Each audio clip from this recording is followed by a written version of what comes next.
Esta parte de maduración pulmonar tiene que ver con la función o con el desarrollo de la función pulmonar con el objetivo de saber si un bebé nace prematuro o antes del término, ver si va a ser posible que él pueda llevar a cabo el proceso de respiración y ver si no van a tener complicaciones, ¿ok? La maduración pulmonar entonces pues va a iniciar en la vida intrauterina y va a terminar en la vida postnatal. Ya dijimos que todo el desarrollo del sistema respiratorio inicia pues evidentemente en la etapa embrionaria y concluye en la infancia. Ok, ya dijimos que hasta los 10 años puede llegar a concluir tanto la maduración como el desarrollo.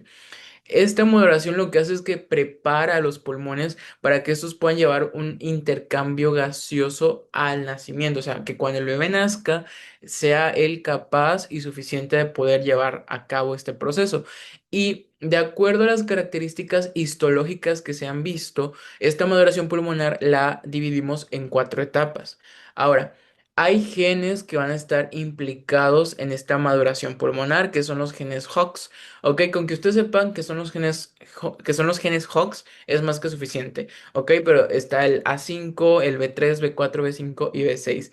Y también aquí en esta maduración pulmonar, las interacciones epitelio-mesénquima son muy importantes. Ya se las dije anteriormente. Estas interacciones lo que hacen es que por competencia, o sea, tanto el epitelio le manda señales al mesénquima y el mesénquima le manda las señales al epitelio y entre ellos hay un reforzamiento de señales para poder, en este caso, llevar a cabo la maduración pulmonar. Ahora, la maduración pulmonar, ya les dije que son cuatro etapas. ¿Y cuáles son esas cuatro etapas? Bueno, yo se las dividí de esta forma porque tres etapas van a ser en el periodo prenatal, o sea, desde el periodo embrionario hasta el periodo fetal. Y hay una etapa que inicia en el nacimiento. Entonces, en el periodo prenatal tenemos la etapa pseudoglandular, la etapa canicular, la etapa sacular o etapa de saco terminal y la etapa alveolar. ¿Ok? La etapa entonces pseudoglandular se va a dar entre la semana 5 y la semana 16 de gestación, ¿ok? O sea que abarca pues parte del periodo embrionario y ya periodo fetal, ¿ok? El nombre de pseudoglandular es porque histológicamente este tejido pulmonar se asemeja en esta etapa, se asemeja mucho a un tejido glandular, por eso se le llama etapa pseudoglandular. Y vean, así es como se ve histológicamente, o sea, tiene mucha característica de un tejido glandular. Ahora, en esta etapa, ¿qué es lo que ocurre? ¿Cuál es la característica? Bueno, en esta etapa es cuando se dan las divisiones dicotómicas. ¿Se acuerdan que dijimos que de una yema bronquial, se acuerdan que dijimos que teníamos el esbozo respiratorio, ¿no? Y este esbozo se va a alargar y va a tener unas yemas, ¿no? Bueno, lo que ocurre en esta etapa es que a partir de yemas bronquiales van a haber divisiones dicotómicas, o sea, cada yema se va dividiendo en dos y luego en dos y luego está en 2 y así hasta originar bronquiolos terminales. Se van a dar de 12 a 13 divisiones. ¿Ok? Ahora, aquí el epitelio es un epitelio cúbico y este epitelio viene del endodermo. Acuérdense que el endodermo, que es parte del que es intestino anterior, pues es el cual nos va a dar origen a todo el primorio del sistema respiratorio. Y este epitelio cúbico que está en esta etapa va a ser el precursor del epitelio respiratorio ciliado y de las células secretoras. Ahora, en esta etapa pseudoglandular, la luz de los conductos es estrecha, ¿ok? La luz de los conductos es sumamente estrecha porque no hay entrada de aire, evidentemente. Y entonces, otra cosa en esta etapa es que en el mesénquima, o sea que en el mesodermo esplácnico, empieza a haber formación de vasos sanguíneos, que estos vasos sanguíneos van a ir paralelos a los conductos aéreos. ¿Por qué creen que van a ir paralelos? Bueno, pues porque ya dijimos que tiene que formarse esta membrana alveolo-capilar. Entonces, desde esta etapa ya se empiezan a formar y se empiezan a ir como juntando para que cuando lleguemos a la etapa alveolar, o bueno, un poquito antes, en la etapa sacular, ya haya un contacto y un contacto de esta membrana alveolo-capilar. Ahora, otra cosa es que hacia la 10ª semana, en esta etapa, la pared de los bronquios ya va a tener cartílago, músculo liso y glándulas bronquiales. ¿Recuerdan de qué tejido deriva el cartílago, el músculo y las glándulas de cualquier parte del sistema respiratorio? Dijimos que del mesodermo, acuérdense, el mesodermo esplácnico va a dar músculo liso, cartílago y las glándulas y el tejido conectivo. Y hacia las 13 semanas, ¿se acuerdan que dijimos que en estas primeras semanas de esta etapa empieza a haber este epitelio cúbico? Bueno, hacia las 13 semanas ya este epitelio cúbico da origen a este epitelio respiratorio ciliado. Ya hay células ciliadas. Y al finalizar esta etapa pseudoglandular, ya se han formado la mayor parte de los elementos principales del pulmón. Ahora, si llega a haber un nacimiento prematuro en esta etapa, no va a ser posible la respiración, no va a ser posible y va a ser incompatible con la vida. Ni siquiera es un nacimiento prematuro, porque antes de las 20 semanas son abortos tardíos, ¿ok? De la 10ª semana en adelante es un aborto tardío. A partir de la semana 20 ya es un prematuro temprano. Entonces, realmente va a ser imposible la respiración y es incompatible con la vida. Ahora, la etapa canicular va a ser entre las semanas 16 y 24. El Artiaga y el Lachman dicen que hasta la semana 26. Bueno, tomen las semanas que quieran, 16 y 24 o 26. Aquí acuérdense que no se les vaya olvidando en qué parte nos vamos quedando de las divisiones. En la pseudoglandular nos quedamos hasta bronquiolos terminales. En la canicular se van a formar los bronquiolos respiratorios a partir de los bronquiolos terminales. Por eso es muy importante que ustedes entiendan, y me voy a volver a regresar, es muy importante que hayan entendido esta imagen, ¿ok? Es importante que ustedes sepan que la tráquea da bronquios y luego se dan los bronquiolos y luego los bronquiolos terminales. Digamos que en la etapa pseudoglandular tenemos todo esto. Y ahorita lo que estamos diciendo es que del bronquiolo terminal se forma el bronquiolo respiratorio. ¿Esto en qué etapa? En la etapa canicular. Por eso entiendan esta imagen para que puedan entender todo lo que estamos diciendo. Ahora, eh, estamos en la etapa canicular. Entonces, es la formación de bronquiolos respiratorios a partir de los bronquiolos terminales. Aquí se acuerdan que habíamos terminado en los bronquiolos terminales. Ahora, de estos bronquiolos terminales, que son estos, vean, ya se formaron ahora bronquiolos, son divisiones dicotómicas, ya se formaron los bronquiolos respiratorios. Y entonces ya se empieza a ver un sistema de conductos que asemejan canales, ¿va?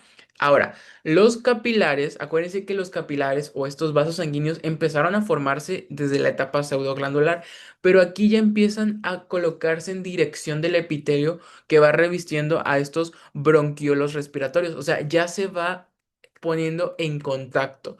Aquí el epitelio respiratorio, ¿se acuerdan que en la etapa pseudoglandular era un epitelio ciliado o ciliar? Aquí se empieza a aplanar y entonces también se acuerdan que en la etapa pseudoglandular la luz de los conductos estaba estrecha. Bueno, aquí la luz de los túbulos se amplía, se hace más grande y ya empieza a haber un poco de recanalización.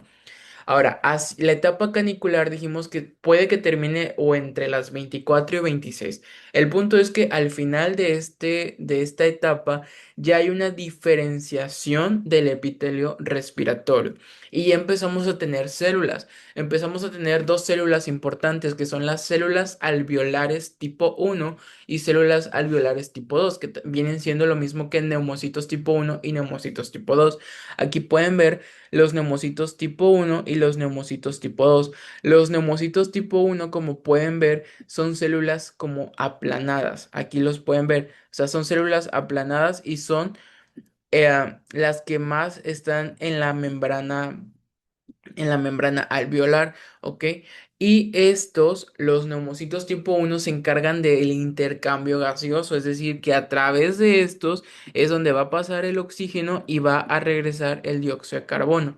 Los neumocitos tipo 2 son células cúbicas, o sea que son células más como cuadradas, ¿no? O, bueno, pues sí, como un cubo. Y estas, importante, inician la producción del surfactante pulmonar para evitar el colapso del alveolo. Tienen que saber que hay algo que se llama tensión superficial. Esto tiene que ver un poco con la física. En el interior del alveolo, el alveolo es un saquito, y en el interior del alveolo lo que está pasando es que hay una tensión superficial, lo que hace que las paredes se atraigan y colapsen. De hecho, en la etapa prenatal, está ocurriendo. Ahora, lo que necesitamos es que haya factor surfactante pulmonar que viene de los neumocitos tipo 2 para que disminuya esta tensión, y esa tensión, y al disminuir, este alveolo se expanda, y en la vida postnatal el aire puede entrar y el alveolo expandirse y que haya este proceso de intercambio gaseoso. Es muy importante entonces esta producción del factor surfactante pulmonar. Pregunta de toda la vida, pregunta de histología, pregunta de embriología, pregunta de anatomía, pregunta de intro a la clínica, pregunta de pediatría, o sea, siempre, siempre se los van a estar preguntando. De neumología, ¿qué células producen el factor surfactante pulmonar? Son los neumocitos tipo 2 o también células alveolares tipo 2. Es lo mismo, ¿ok? No se les olvide. Ahora, ¿qué pasa? Si llega a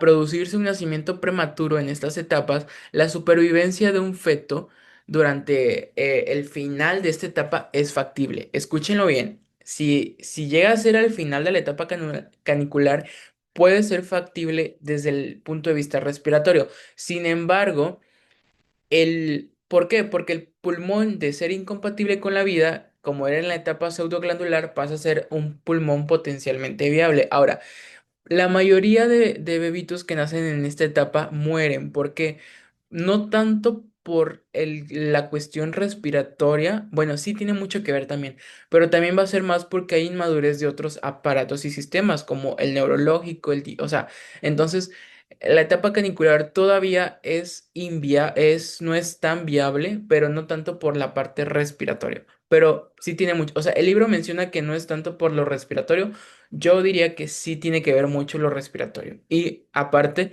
los otros sistemas, ¿ok? Entonces, si les llega, por ejemplo, un recién nacido con 6 meses de gestación, tiene dificultad para respirar. ¿A qué se debe esto? Bueno, ¿cuál es el origen embriológico? ¿Hay deficiencia de qué? O sea, para empezar, ¿en qué etapa estaría su madurez pulmonar?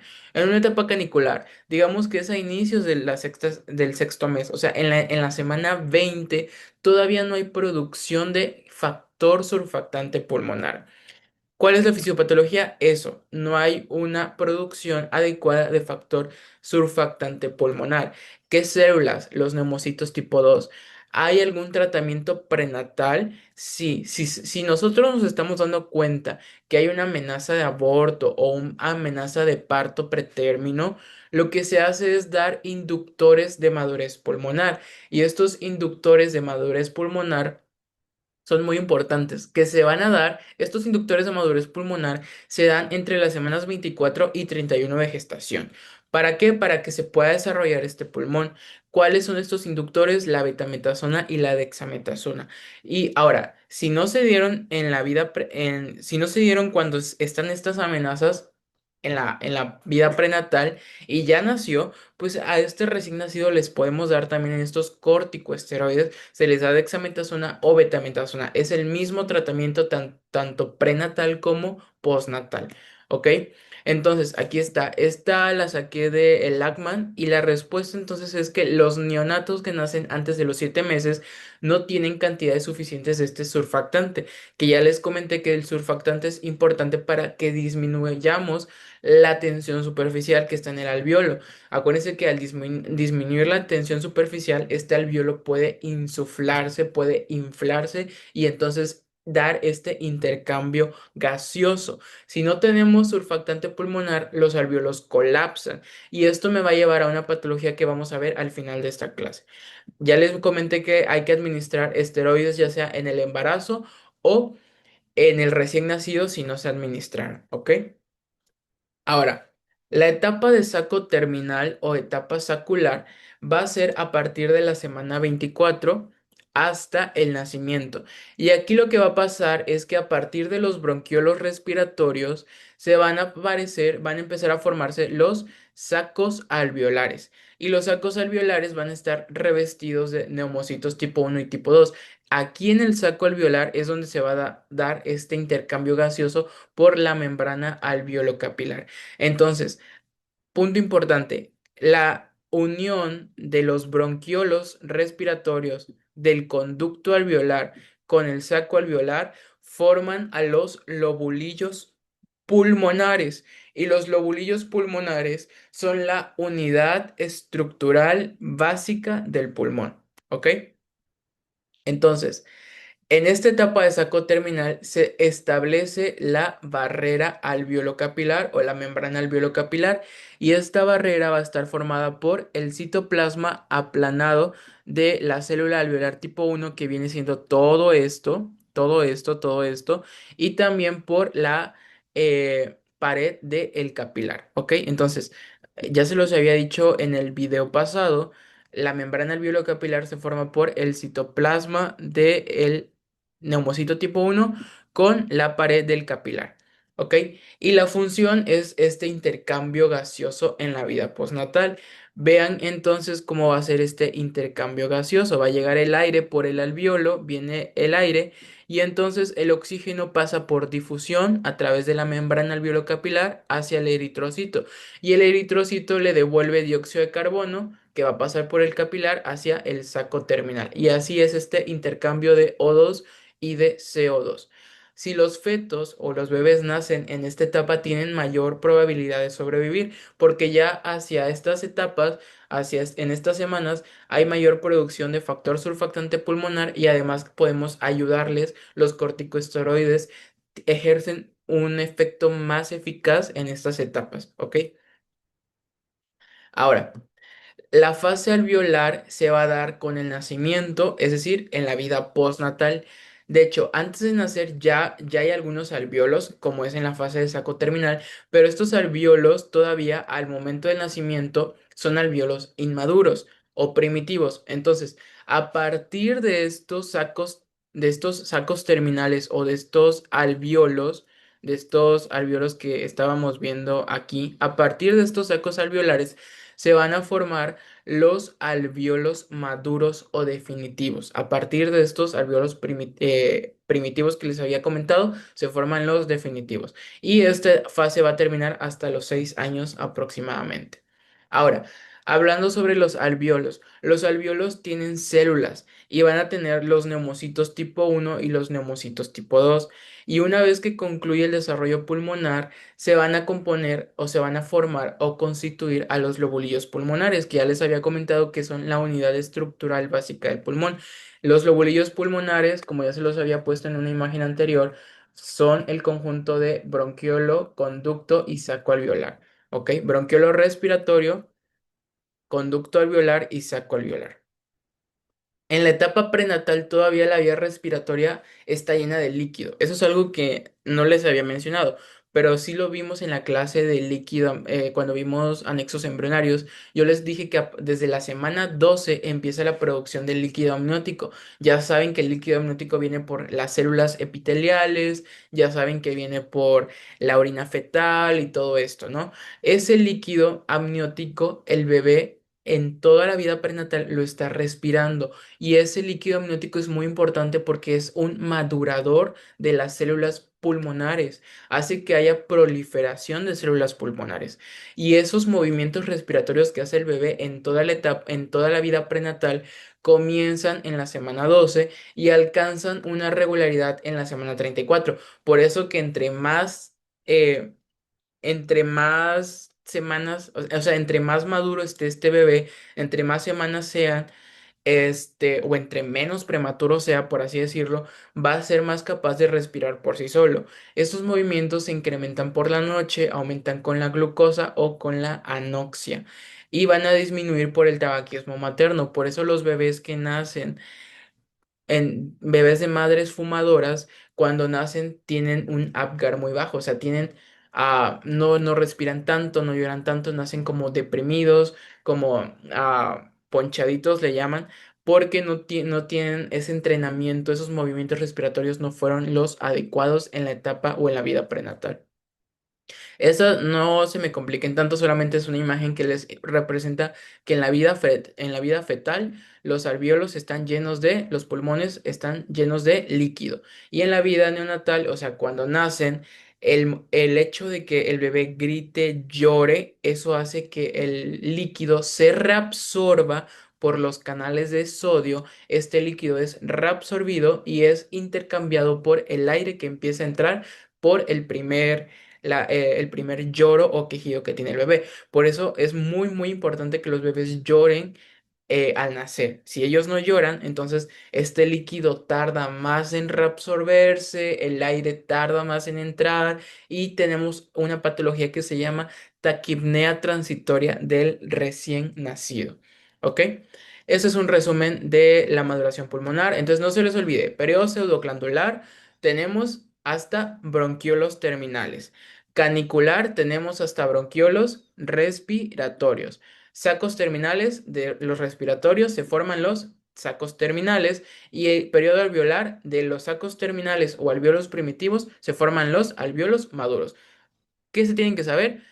Tienen que relacionar pseudoglandular con bronquiolos terminales, canicular con bronquiolos respiratorios, sacos terminales con alvéolos primitivos o sacos terminales y alveolar con alvéolos maduros. Por eso otra vez les digo, vuelvan a ver esa imagen que les puse al inicio para que entiendan y les haga sentido todo esto. Bueno, esto ustedes lo pueden leer, ya se los he dicho, hay nemocitos tipo uno, hay nemocitos tipo 2. Tipo uno tienen que ver con el intercambio gaseoso y tipo 2 tienen que ver con la producción de surfactante pulmonar. Bueno, esto sí, el factor surfactante pulmonar se va a producir ya sí en el neumocito tipo 1, tipo 2, específicamente en el aparato de Golgi, y se van a almacenar en los cuerpos lamelares. Los cuerpos lamelares son estructuras que están en los neumocitos tipo 2. Entonces, ahorita creo que hay otra diapositiva de eso. Entonces, hablando de las células pulmonares, en proporción, hay más células endoteliales para este intercambio gaseoso, hay intersticiales, hay nemocitos tipo 2 y tipo uno. Entonces, el factor surfactante pulmonar, como ya les dije, ocurre en los neumocitos tipo 2.